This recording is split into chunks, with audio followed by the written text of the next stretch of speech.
Saya nak tanya dengan Romo, benarkah Yesus Tuhan? Kalau dia Tuhan, ketika melihat pohon tak berbuah, lalu kaget, lalu mengutuknya hingga pohonnya menjadi kering, di situ kebingungan. Yang pertama, Tuhan tak tahu pohon itu berbuah atau tak. Yang kedua, Tuhan tak bisa menciptakan buah. Gimana ini Romo? Jelasin dong Romo. Pertanyaan ini terlalu sering ditanyakan teman-teman Islam. Tapi sayangnya teman-teman Islam ini pikun, tidak mengingat jawaban yang telah diberikan. Bolak-balik ditanya, bolak-balik dijawab. Tapi pikun, sayang di situ. Ya nggak apa-apa, saya juga akan tetap jelaskan. Yang pertama yang harus kita ketahui ialah apa fungsi Alkitab itu. Untuk mengetahui apa fungsi Alkitab itu, kita jangan bertanya kepada pendeta, apalagi kepada ustadz.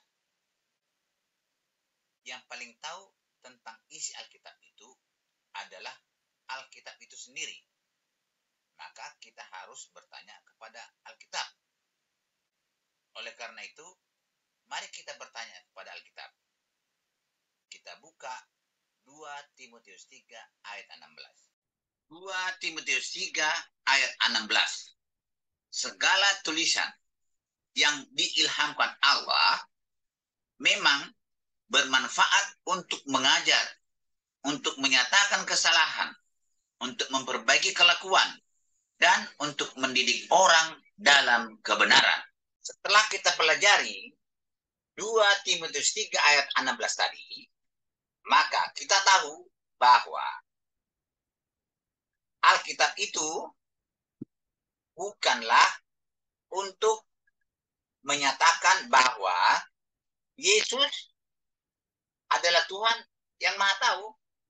Tapi apa pelajaran apa yang dapat kita ambil dan apa yang diajarkan oleh kisah pohon ara yang tidak berbuah itu? Mari kita buka Alkitab kita. Biasanya kalau Yesus mengajar menggunakan perumpamaan dan tindakannya atau kisah nyata. Kalau kita lihat Lukas 13 ayat 6 dan sampai 9 ini adalah perumpamaan pohon ara yang tidak berbuah. Mari kita baca. Ini bukan kisah nyata, ini perumpamaan. Ayat 6. Lalu Yesus mengatakan perumpamaan ini. Namanya perumpamaan itu tidak benar-benar terjadi. Tidak ada kisah di situ.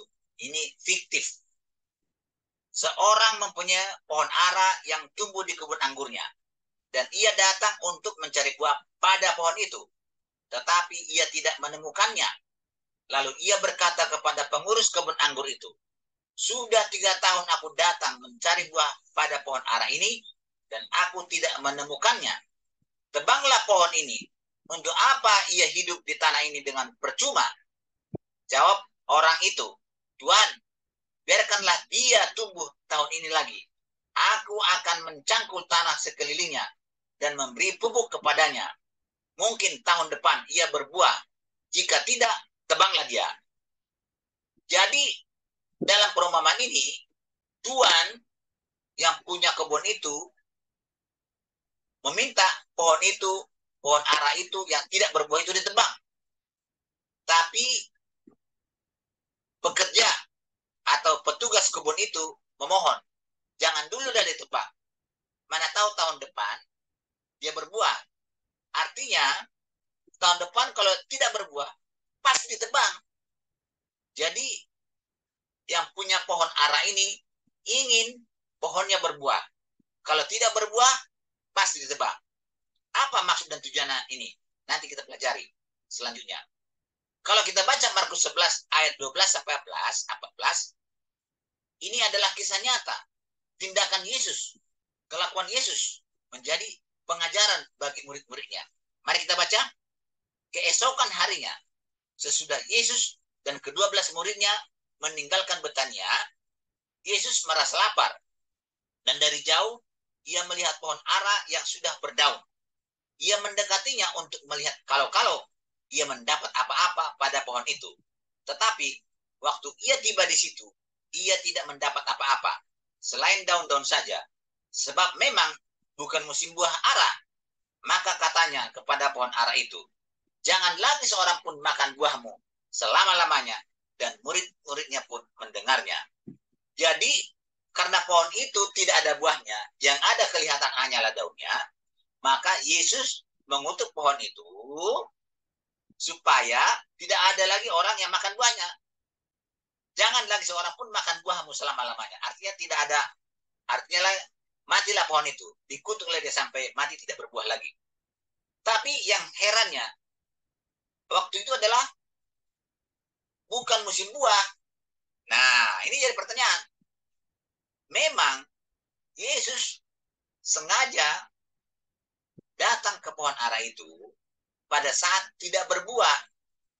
Kalau dia berbuah, dia tidak bisa mengajarkan tentang pohon yang tidak berbuah. Memang disengaja. Yang banyak daunnya itu, rimbun daunnya, kalau hanya daunnya saja, tidak perlu tumbuh lagi pohon itu. Ditebang. Ya kalau dia sedang berbuah, ya tidak bisa mengajarkan bahwa pohon yang tidak berbuah harus ditebang. Karena memang pohon ara selalu berbuah terus. Nah, apa arti perumpamaan itu? Hasilkanlah buah-buah yang sesuai dengan pertobatan. Kapak sudah tersedia pada akar pohon, dan setiap pohon yang tidak menghasilkan buah yang baik akan ditebang dan dibuang ke dalam api. Orang banyak bertanya kepadanya, jika demikian, apakah yang harus kami perbuat? Ternyata jawabnya, ya berbuahlah. Apakah manusia bisa berbuah? Ya tidak mungkin. Apa buahnya? Ayat 11.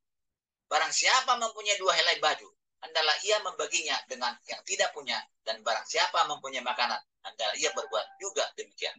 Inilah buah manusia, care atau memperhatikan, memperdulikan orang yang berkesusahan, memberi bantuan kepada orang yang susah. Itulah yang diajarkan Yesus dalam hal ini. Kembali kita ke pohon ara yang tidak berbuah tadi. Kenapa Yesus datang tepat pada tidak musim buah?